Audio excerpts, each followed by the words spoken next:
好，第7屆無偷盜，冇啊，我冇偷嘢啊，所以咧又略過去啦。我冇偷嘢喎咁。但係第7屆咧，其實講緊嘅係好重要嘅一樣東西，就係我哋個人嘅貪婪，我哋嘅貪嚇。一般咧，我哋小貪小盜咧就唔算得係咩嘢。而家唔知有冇啦，而家唔知有冇。以前咧，我朋友話俾我聽，佢喺政府部門做嘅，即係政府做公務員。佢原來公務員咧好方便嘅，放咗工之後可以咧喺公司咧，即係都係政府嘅公司啦，攞啲筆啦、擦紙膠啦、啲紙啦，咁樣翻屋企嘅，冇問題嘅。點解？人人都係咁，政府嘅嘢嚟啫嘛，都係為大家嘅啫咩？咁啊，我攞啲翻去大家用。其實呢個都係小貪小偷嚇，小貪小偷。喺政府部門裏邊咧，每個月咧可以起碼可以攞2次咩啊？病假，你有病冇病都可以攞。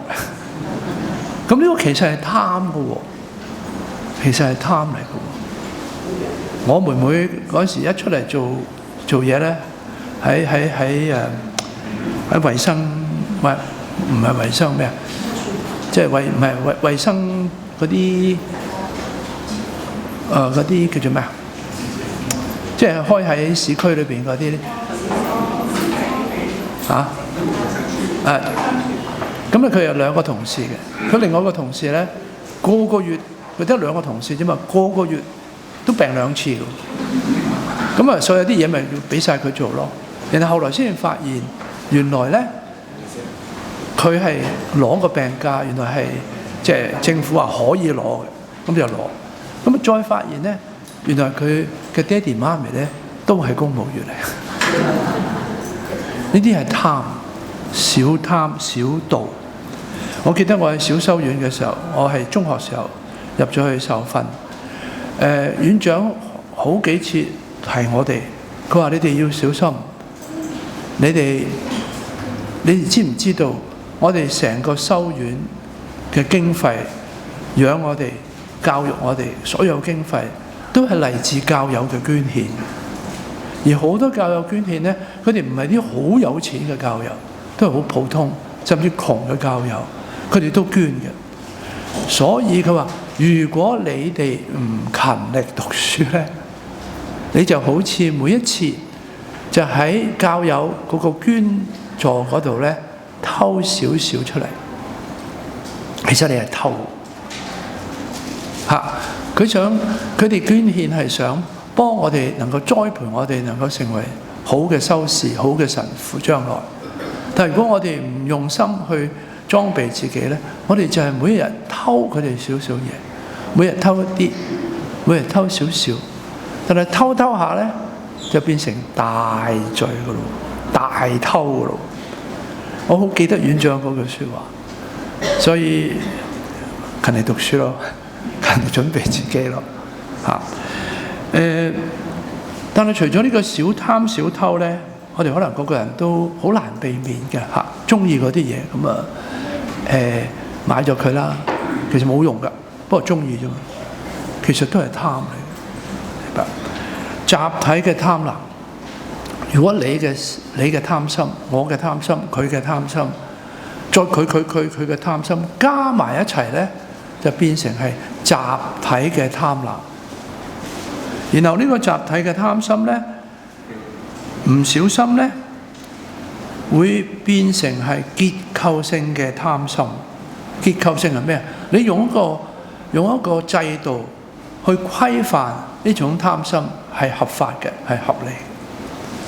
咁最明顯咧，睇到好多咩啊？當社會不景嘅時候嚇，明明呢個公司或者呢個公共事業係賺緊錢嘅，仲要咩啊？仲要加價。而佢嘅理由咧就係我哋要對股東負責。喂，股東大晒，股東就係你個年咧，我投資落去你嗰度，你都要賺錢。咁就算你而家經濟唔好，大家要共苦艱難啦，唔得啊！我哋要對股東負責啊！呢個都算係一種某程度上邊嘅結構性嘅貪。簡單啲，唔好搞到咁複雜。我間鋪頭係做開咩燒味嘅燒味飯店。我因為燒得好啊嘛，咁咧我就梗係多人嚟食嘢啦。咁我係多人嚟食嘢嘅，係賺到錢。但係咩啊？業主一睇到咧，你咁賺咁多錢啊，我就加你租。所以永遠都係咁加落去，永遠佢哋賺唔到嘅。如果賺好，佢可以再改善下佢員工嘅福利啊，可以再改善下更好嘅食物啊、食材。但唔得，因為你個業主見到佢好生意，佢又再加價。咁你永遠都係為業主而打工嘅啫。呢個係集體嘅貪，呢個係結構性嘅貪。佢冇犯法嘅喎，佢加價。呢個咪就係結構性嘅貪。亦都認為因為咁，所以世界嘅資源咧分配唔公平，有啲越有嘅就越有，越冇嘅就越冇。呢個係結構性嘅貪，我哋叫做 structural sin。structural 即係結構性嘅罪，貪婪嘅罪係違反第七誡。當然啦，我哋自細喺資本主義長大嘅我哋咧，我哋會覺得好正常啫。市場經濟要加價係睇市場需要啫嘛，市場需要嘅時候咪加多啲咯。問題就係民生個需要係咪擺喺第一位？我都想人哋都有，我食得飽，我都想人哋食得飽，我想食得好健康，我都想人哋食得好健康。即係我哋有冇呢種咁嘅心？咁呢個係同第七誡係好有關係。好啦。跟住咧就係基督信仰嘅財富意義。嗱，我喺主日同大家分享嘅喺邊度？唔係我㗎嘛？個財富嘅意義，財富係天主所祝福嘅，因為如果你係勤力工作啦。你係按住你自己嘅能力去賺到嘅錢啦，呢個全部你有嘅呢啲財富係天主嘅祝福嚟，你勤力啦等等。但係財富佢除咗係要去使到我同我嘅屋企人每一個人都能夠活得似樣嘅生活，即係英文叫做 decent， 即係似樣嘅生活，似一個人嘅生活，唔使由朝到晚都咩啊？都擔心聽日開唔開到餐，即係嗰種就唔係人性嘅生活嚟。我能夠有一個叫做足夠嘅財富，令到我同我嘅家人可以度一個安安穩穩嘅生活，唔使捱餓嘅，同埋可以發展嘅。我去供我個仔女，可能去外國讀書也好，喺本地讀書入大學也好，呢個都係財富嘅作用喺度，係天主祝福嘅。不過教會其實講咗好多次，當我嘅入息、我嘅收入、我嘅財富足夠讓我同我嘅家人能夠度一個合乎人性嘅生活嘅時候呢，財富就有個社會責任喺度，有個社會任務喺度，就係我。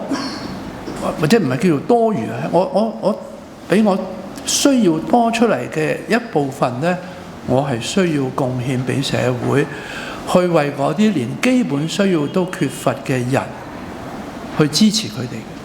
呢個先至係真正財富嘅意義。所以同舟共濟、分享嘅喜悅，呢個都係第七誡想提醒我哋。同舟共濟大家都明㗎啦，係咪啊？但係分享嘅喜悅，其實一個人最特別嘅地方，佢人生最值得自豪或者高興嘅地方，就係佢有能力去分享。點解有啲窮嘅朋友呢？佢哋寧願點都好啦，佢哋唔肯去接受咩啊？嗰啲社會嘅資助，因為佢哋覺得我自己能力，我雖然捱得窮啲，我雖然冇生活得冇咁好啲，但我 OK 嘅，我就 OK。但係最難得嘅就係我可以有機會去分享我嘅嘢。最明顯就係我嘅錢啦，我嘅財富啦，俾到人，幫到人哋啦，幫到落後啲嘅地方嘅兄弟姊妹啦。我嘅知識啦，我嘅經驗啦，我嘅時間咧，可以分享俾別人，而呢個係一個好大嘅祝福同埋喜悅嚟，能夠分享。有啲人好想分享，不過冇能力分享，為佢嚟講都係好損佢嘅尊嚴。一個人嘅尊嚴，如果下下都要伸手要人幫忙，其實係冇乜尊嚴。但係我能夠有能力去幫助嗰啲有需要嘅弟兄姊妹，呢個係一種喜悅嚟。而最後第七誡都提醒我哋，人只不過係地球嘅管家，而唔係主人。天主創造呢個世界俾我哋，同亞當亞娃講：嗱，你哋要生育繁殖，治理大地，你幫我管好呢個地球。係幫天主管好呢個世界，管好呢個地球。我哋唔係呢個地球嘅主人，我哋唔可以濫用呢個地球嘅資源㗎。呢個係喺第七誡裏邊講得好清楚。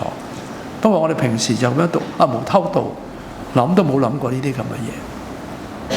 OK， 好，跟住無妄證呢個仲更加緊要。係今日福音咪記唔記得啊？今日福音係咩？哈哈，唔記得啦。五餅二魚啊！一個人如果我哋個個都肯分享，我哋個個都肯分享，就算分享多啲，我有能力多啲，分享多啲；我能力少啲，我分享少啲。如果個個都肯分享，呢個世界唔會有貧窮㗎，呢個世界唔會有貧富懸殊㗎。但係就因為我哋唔肯分享，所以世界就變成咁。OK， 好。第八誡就係無妄證。無妄證係咩啊？講大話啦，講啲唔啱、唔係事實嘅，當成係事實啦，中傷人哋啦，呢啲都係違反第八誡。第八誡就係我哋對真理同真實嘅尊重。其實我哋好多時咧，我哋成日都講呢啲係真理，其實 OK， 我都相信係真理。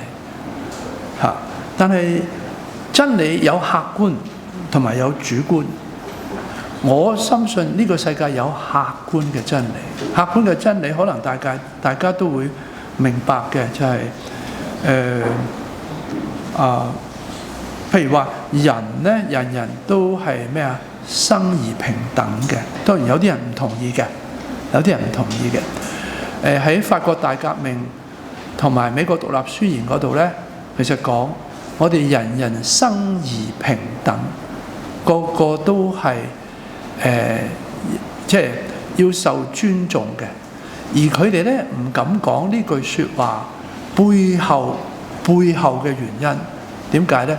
因為佢哋唔想扯埋宗教落去，特別係嗰陣時天主教、基督教嘅教義，佢哋只能夠用最後就話呢啲咁嘅説話，生而平等、博愛、自由，係自明嘅真理。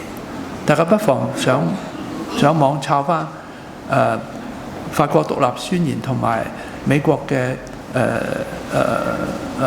獨立宣言嚇，你就睇到佢哋講咗呢幾樣嘢，平等、自由、博愛係自明真理，叫做 self-evident truth。好啦，呢個 truth。好啦，而家問題咧就係我哋信嘅真理，客觀真理喺度，但係咧我哋每個人去理解呢個所謂客觀真理咧，都係有限，所以由客觀嘅真理好容易變成主觀嘅真理。我對呢個真理嘅理解注釋就成為咗我認為嘅真理。最簡單嘅例子就係，就算係法國，即即係人權宣言啦，同埋美國獨立即係宣言之後呢，其實法國有好多殖民地嘅喺世界，佢哋對嗰啲殖民地嘅人唔係真係咁平等、自由、博愛㗎，明唔明啊？佢哋認為呢種自由、博愛、平等係為咩啊？為自己人，我哋法國人就係，但係我哋管治、統治、殖民嗰啲人唔係㗎。英國係一樣，英國都有好多殖民地啊。我諗年長啲嘅我哋都知道，殖民地嘅時代 OK 嘅，都過得去，生活都 OK 嘅。但其實當中有好多唔係真係平等、自由、博愛㗎，係咪啊？美國一樣，個宣言就係咁講嘅，叫做自明真理。但係美國直至到1960年啊，1960年喎，我哋好多人已經在世㗎啦，已經嗰陣時嚟咗世界，先至正式廢除咗所謂嘅咩叫做種族黑白種族隔離政策。佢哋喺60年代坐巴士都仲係咩啊？有前有後嘅，有啲巴士黑人係唔上得嘅。後來我睇一啲資料，連公共廁所啊、公廁啊都要分開嘅。呢啲係白人嘅公廁，呢啲係黑人嘅公廁。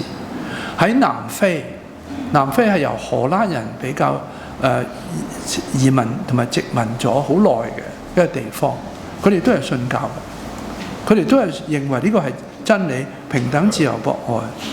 但係喺南非大家都清楚，美國一樣，白人嘅教友去白人嘅教堂，由白人嘅牧師神父同佢哋主持主日崇拜彌撒，黑人嘅神父牧師喺黑人嘅教堂同啲黑人嘅教友去主持崇拜，同埋彌撒。大家都唱咩啊？天主經 Our Father who art in heaven, hallowed be thy name。我諗唔知天主點樣諗啊！即係兩班嘢喺度唱嘅時候，佢拗晒頭，點解會搞成咁？所以咧要好小心各位，即係我係承認世間上係有真理，譬如有神有愛。我哋做人仔女嘅要孝順父母，特別係我哋東方人，我哋係覺得好自然嘅事，呢啲都係真理嚟。但係當我哋去對呢啲真理作出我哋自己嘅主觀理解嘅時候，就會變成片面，甚至有時係錯解咗。所以咧，希望大家謹記呢一樣嘢。上一次同大家分享嘅時候都有講過，我哋講説話要好小心。説話做咩啊？咩事啊？好，等一等先，好嘛？唔好住。所以咧，真理係咪越辯越明咧？呢個有陣時都要留心。真理係咪越辯越明？我自己好多年前，我諗我20幾歲仔，可能到30歲到嘅時候，我已經唔信呢句説話。真理越辯越明，嗰個問題喺邊度？喺個辯嗰度。因為我哋個個人對真理都有一個比較自己主觀嘅睇法，係啱嘅，不過唔係全面嘅。所以如果我將我所認為嘅真理就等同於真理嘅本身，就真係就係真理呢，咁其實就對真理其實係失敬嘅。大家有冇聽過瞎子摸象呢個故事？瞎子摸象就係最好嘅咩啦？瞎子摸象就係個個都佢唔知象係咩，不過摸到個象大笨象好似個埲牆咁大，啱唔啱啊？都啱嘅，不過唔係全面嘅。大笨象哇好粗嘅，好似條柱咁樣，都啱嘅，不過唔係就係大笨象。咁佢摸來有呢個芭蕉樹啦。條大水喉啦，都係啱嘅。咁點啊？我哋4位瞎子點樣邊個知道啱？冇所謂邊個叫做啱，個個都啱，不過啱一部分。唯一佢能夠做嘅就係4個坐埋一齊分享我所認為嘅真理，佢又肯聽佢所認為嘅真理，佢又肯分享佢所認為嘅真理，而我又願意去聽，喺互相聆聽謙虛坦白聆聽謙虛分享嘅時候呢，真理就會浮現出嚟，我哋就會對真理有多少少嘅明白理解，而呢個同個事實都係一樣。好多時我哋知道聽到人哋話發生一啲事實喺嗰個人身上，或者佢點，我哋知道少少，但係我其實唔知道成個故事喎。但我就開始作啦，當正我知道少少嘅嗰樣嘢，就係等同於事實。呢個都係有違無妄證呢個誡命，所以希望我哋能夠好好咁即係學到真理唔係越辯越明㗎。你包括喺屋企裏邊都係，如果一個家庭裏邊，家庭嘅成員個個都係據理力爭呢，呢個家就散，就會滑落㗎。所以呢個係無妄證係。第二呢，就説話嘅神聖性同埋殺傷性。説話既可以帶嚟歡樂，亦都可以造成創傷嘅。大家都好明啦，同一樣嘅説話，老婆或者老公問對方：喂，幾點鐘啊？而家你可以答佢，好好地答佢啊！而家4:50，你可以咁樣答佢，都冇事嘅喎。但係你可以咁樣答啊，你盲㗎，你自己唔識去睇啊。咁呢個就會係傷㗎啦，係咪啊？説話同一樣，就係即係可以令到人哋覺得好開心，但係亦都可以令到人哋好傷心。講真話，所以呢，我哋真係要學。第8誡教我哋嘅就係要講真話，講激勵他人自信、喜樂同埋希望嘅話。呢個係天主邀請我哋要好好地用佢俾我哋嘅語言嘅恩賜。點解天主俾我哋有能力去咩啊？去講嘢。因為言為心之聲，我裏邊有啲乜嘢嘅感受、想法，我透過説話講出嚟，讓對方明白、了解，得到安慰。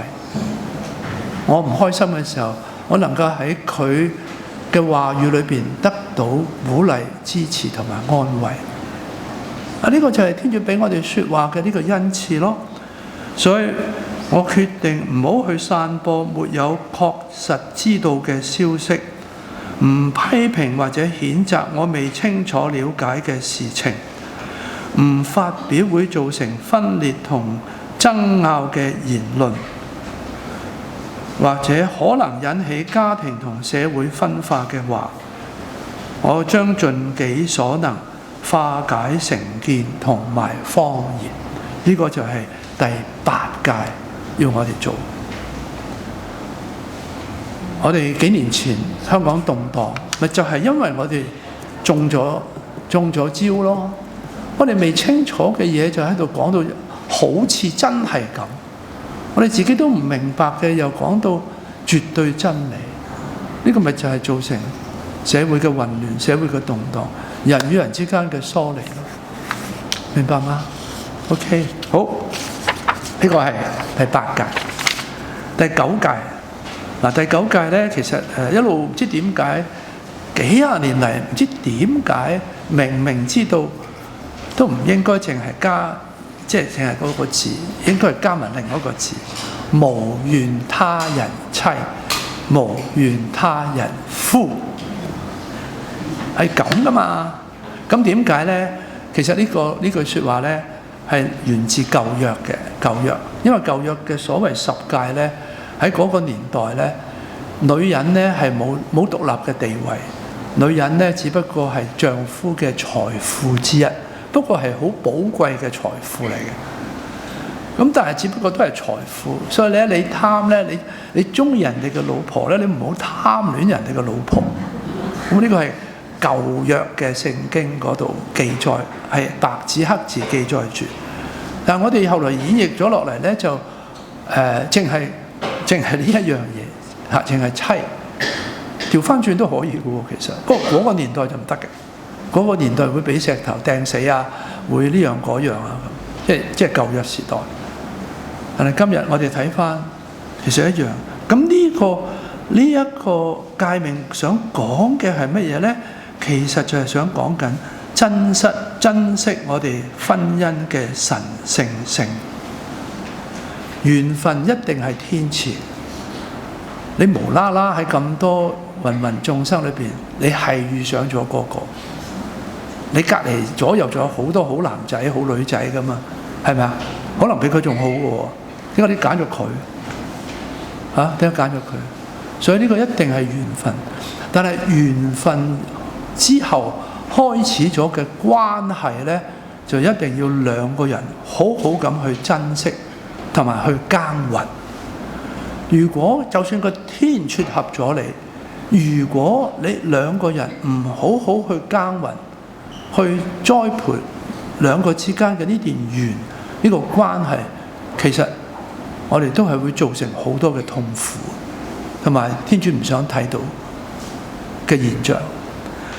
咁所以第9誡係想話俾我哋聽，需要家庭婚姻咧係需要兩個人共同嘅努力。當我哋好咁愛錫自己嘅家嘅時候，我哋就會家唔家以及人之家，係咪啊？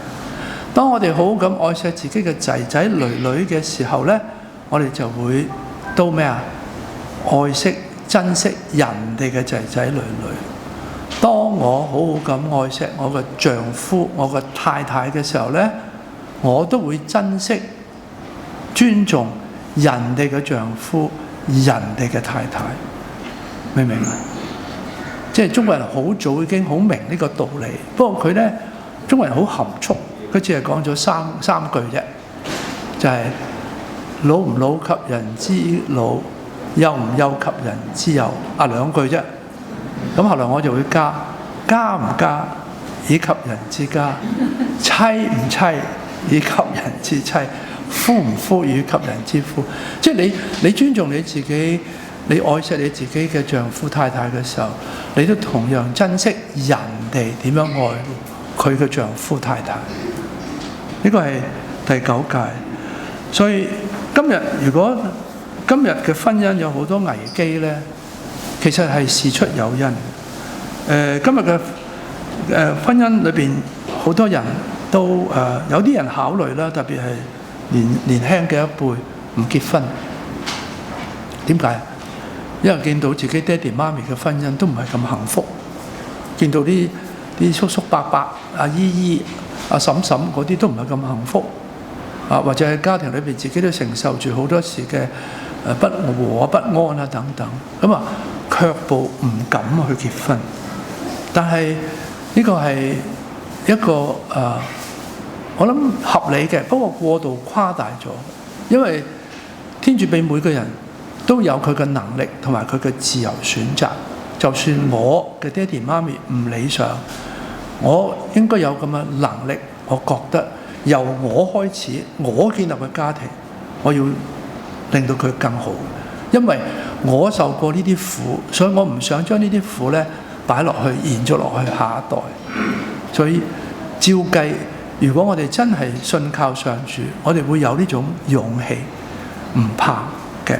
好啦，咁點解今日好多人個婚姻對咁多危機咧？香港已經過咗啦，我最近冇統計啦，已經係51%嘅離婚率，係好厲害嘅，已經係好厲害嚇。但係根據我哋做婚姻輔導嘅，我哋嘅估計，我哋嘅統計咧，其實90幾人，90幾個%嘅婚姻都係行得通嘅。不過視乎兩個人肯唔肯行。如果肯行，係一定通嘅。好啦，我個危機之一就係對愛嘅期待太多，愛嘅能力太少。即係你好中意人哋，你好想愛佢，你都好想被愛，係咪啊？但係我哋嘅能力好弱，我哋唔夠力去愛佢。當然啦，人人都有佢可愛嘅時刻嘅，咁可愛咪梗係愛佢啦。但係人人都有唔可愛嘅時候，係咪啊？包括你最愛惜嘅丈夫太太，佢都有佢唔可愛嘅時候。咁係咪因為佢唔可愛你就唔愛佢呢？佢只係可愛嘅時候先愛佢呢？梗係唔係啦。愛係一種能力嚟嘅，我愛你，我就決心愛你，我就愛你愛到底。但係我又知道我嘅能力未必足夠嘅，所以我要努力去學習點樣增加我嘅愛嘅能力。我要求天主俾呢種愛嘅能力俾我，好去愛我身邊嘅人。好嘅時候，可愛嘅時候都愛佢，唔可愛都愛佢，就好似天主咁樣愛錫我哋一樣。第二個危機就係對婚姻之為婚姻了解得太少啦。各位，你哋在座有冇人做工程師㗎？有冇人做店長㗎？即係管理員㗎？有冇人做老師㗎？等等等等。我哋做任何嘅行業呢，專業呢，都有咩啊？在職培訓。你做之前要訓練，你做緊嘅時候都要有在職培訓，我哋先至可以與日俱長噶嘛。但係好奇怪呢，婚姻就唔需要培訓嘅。大個女咪自然結婚噶啦，嫁人噶啦，大個仔梗係娶老婆噶啦，好自然啫呢啲事。喂，唔係咁嘅喎。大家度緊婚姻生活嘅人都好清楚知道，婚姻係一啲都唔簡單嘅嘢。婚姻係一個好有危機嘅投資嚟㗎，係啊，要識得投資，咁呢個婚姻先至可以即係有進步啊，先至可以活得好好地。所以呢個都係一個好可惜嘅問題咯，即係了解得太少，但係期望得又太多嚇，對婚姻唔了解嚇，咁就進入咗婚姻啦。第三就係溝通不良係婚姻關係嘅第一號殺手。呢個係所有做婚姻輔導或者家庭治療者大家都一致公認嘅，使到婚姻兩個人因愛結婚啦，呢個肯定係啦，係咪啊？但係點解呢個兩個恩愛嘅人嘅婚姻由綠燈忽然間慢慢轉成黃燈，然後黃燈轉成紅燈，然後最後熄燈？第一號殺手就係溝通不良。你可以想象，如果兩個人一齊生活，溝通得唔好，你點度日啊？點過日神？係咪啊？講嘅佢唔明，你講佢又唔明，大家一講就嗌交㗎啦。咁我點做夫妻？我點做？點可以一齊？所以溝通係好緊要。我同阿許神父，我同阿戴神父，咁我哋都係堂區住，佢哋兩個好勤力啊，工作啊咁樣。咁啊，我又唔使嘅，因為我係純粹係即係住喺度。如果我哋兩個人，譬如我同邊個神父都好啦，唔係好啱牙，冇問題喎，傾唔埋，唔係真嘅嚇，唔係真嘅，即係假設嘅，即係假設啊，我哋傾得埋，傾唔埋，即係咁啊！你有你做，我有我做咯，我有我嘅 office， 你有你嘅 office， 我有我嘅睡房，你有你嘅睡房，過得到嘅喎嚇，我哋唔需要一齊食飯嘅喎，係咪啊？但係如果你哋咧今朝早鬧咗交，翻學翻工冇事投入工作，然後去到最後就嚟落班嘅時候，你個心就囉囉攣嘅，死啦又要翻去見嗰個人唔好講佢咩啦嚇，總之點咧？翻唔翻去食飯？好想唔想同佢食飯？好啦，我加班，好啊，你加班唔翻去食飯。但係你加完班，你仲要翻屋企，你要仲要同埋佢一齊喺同一張床上面瞓覺。所以如果你兩個個溝通唔好呢，其實係好辛苦嘅，大家。所以溝通不良係造成婚姻關係嘅好重要嘅兇手嚟嘅。有冇出路啊？咁啊，梗係有啦。喺人唔可能嘅，喺天主眼中冇乜嘢係唔可能嘅，有出路。呢個出路呢，其實好簡單，就係咩呢？專業學習。原來婚姻都係一個專業嚟，專業學習。婚前要學咩叫婚姻。咁啊，當然啦，係請教啲有經驗嘅人同你分享啦。就好似我未升神父之前，我都喺我嗰啲神父嘅前輩嗰度睇佢哋身上，同埋聽佢哋分享，略了解做神父究竟係一回咩嘅事。但我都未清楚神父係究竟係點。直至到我升神父嗰一日，我就開始學去做神父。一學咗幾廿年，學到少少啦。婚姻都係一樣啫嘛。婚前要認識嘅，婚後更加要認識。點解？因為婚後呢，我哋有好多地方要磨合啦，要好多地方要適應啦。所以婚後同樣都需要學習，而特別係當我哋之間有矛盾衝突嘅時候，更加要學習，更加要學習。唔好好似中國人有一種嘅嗰種嘅叫做咩啊？好似一個習，邊個叫習性定咩？就係咩家醜不出外傳。我同我老公，我同我老婆鬧翻咗唔啱，好唔開心。費事揾人講，我哋自己搞掂。如果自己搞得掂係好好嘅，但係如果自己搞唔掂呢，一定要揾人幫助。咁個婚姻先至可以保障得好好地行落去。而最後我呢度冇講，但係其實都係講緊呢一樣嘢。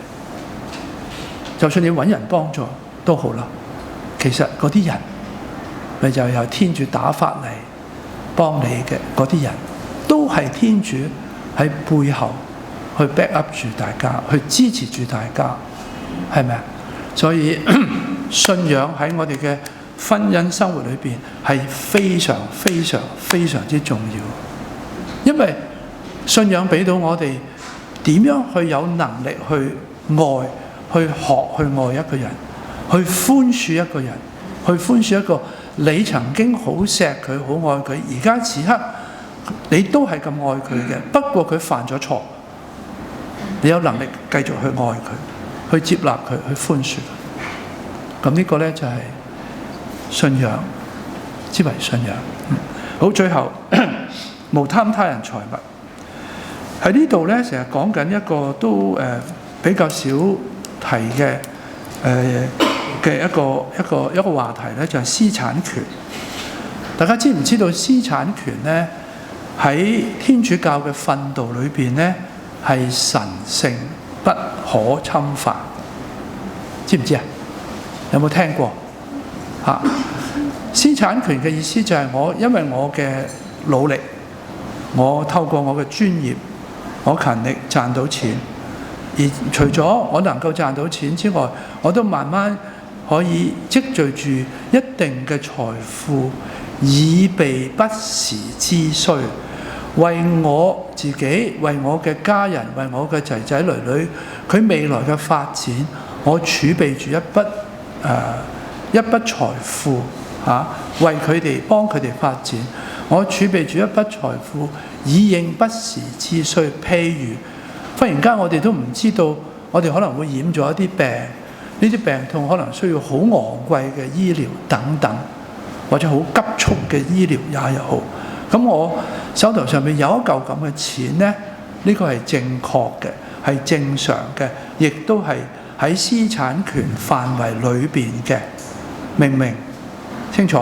好啦，所以呢，冇人冇政權係可以，即係任何世間嘅政權都冇理由喺無端端，即係冇理由嘅時候去侵佔我嘅，或者充公我嘅呢啲私產。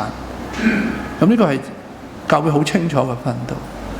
但係請大家記得，一如剛才我所講過嘅，神呢個嘅神聖性呢，係加埋嗰個社會性嘅意思，就係如果我擁有嘅財富已經係多過我嘅基本需要，包括我剛才所講嘅資產權嘅範圍啦，已經多過，而我仲有呢啲咁嘅財富喺度嘅時候，佢就自動地變成係一種叫做咩啊？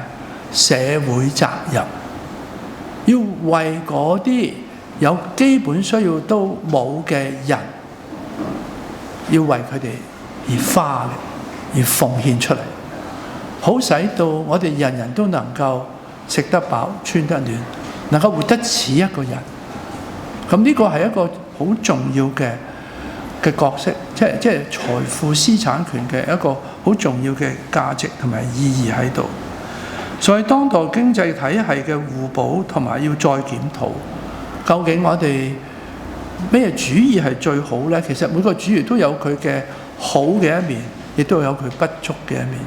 資本主義啦、市場經濟啦、社會主義啦，同埋所謂嘅好似唔知叫第三類定係第五類嘅徵費，就係咩呢？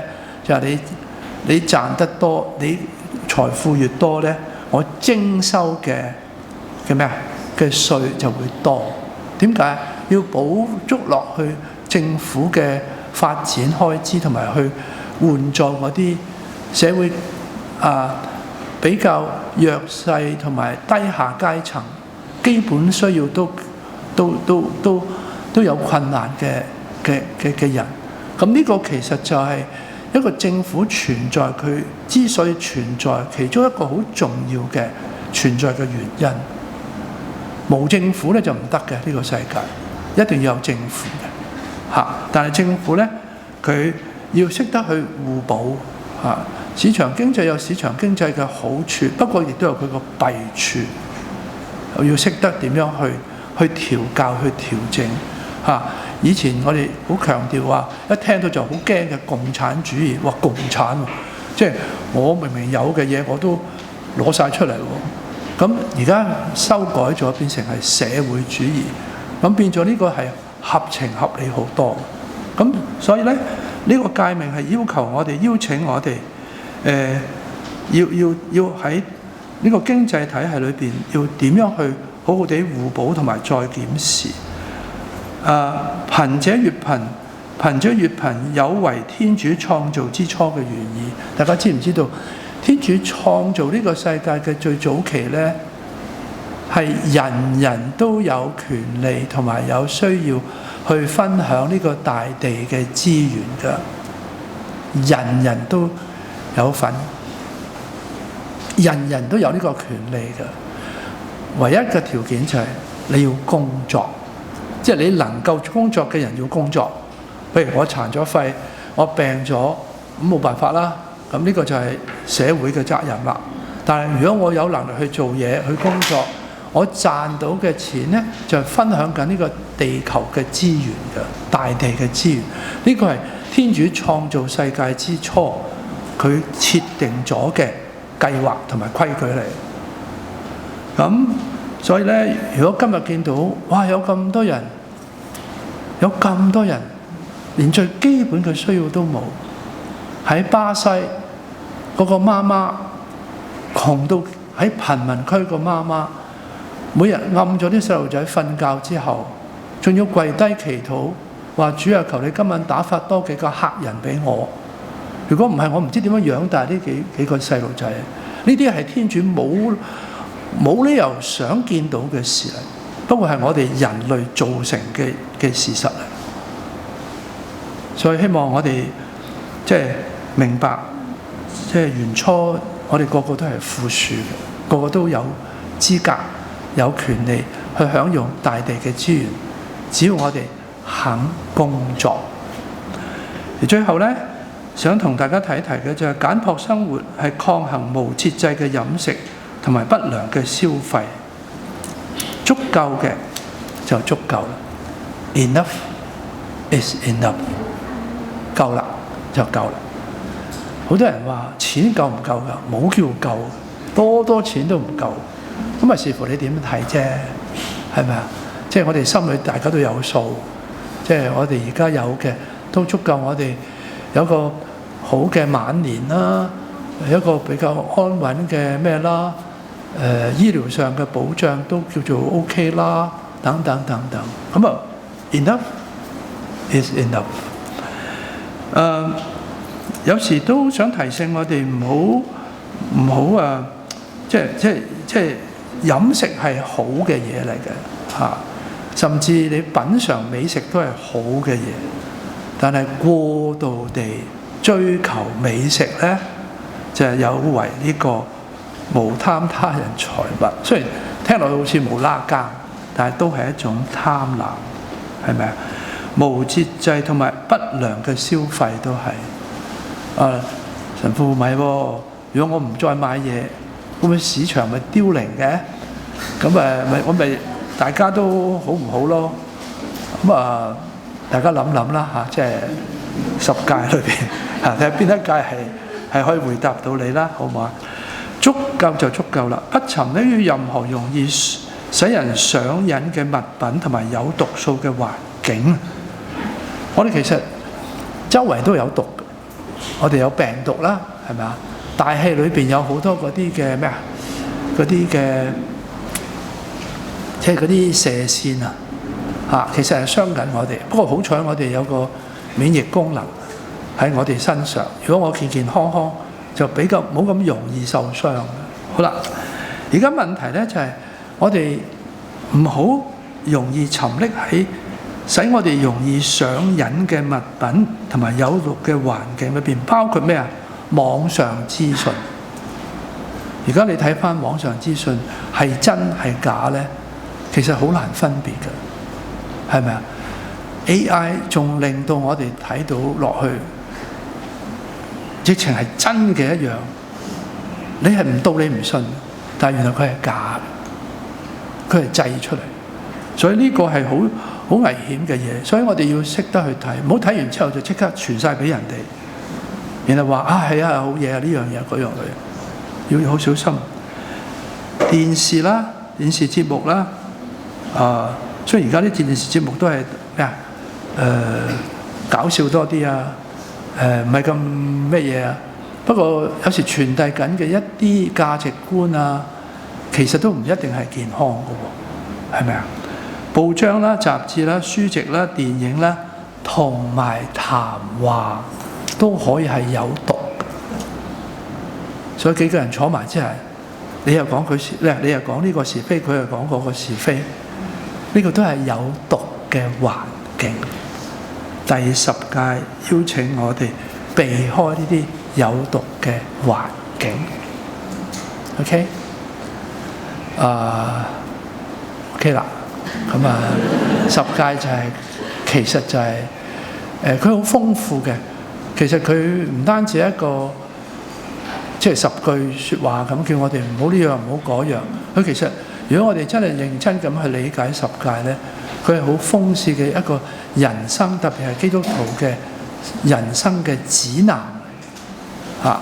佢好似一個地圖咁教我哋嗱，邊條路行得通嘅，邊條路唔好行。邊條路咧會兜遠啲嘅？邊條路可以係捷徑？即係其實10誡就係好似一本地圖書咁，幫我哋去行一個正確嘅方向，就係天主嘅方向，就係天國嘅方向。希望呢幾次同大家分享嘅都幫到大家，對我哋嘅教義10誡有一個比較深度啲嘅認識嚇。多謝天主，亦都多謝我。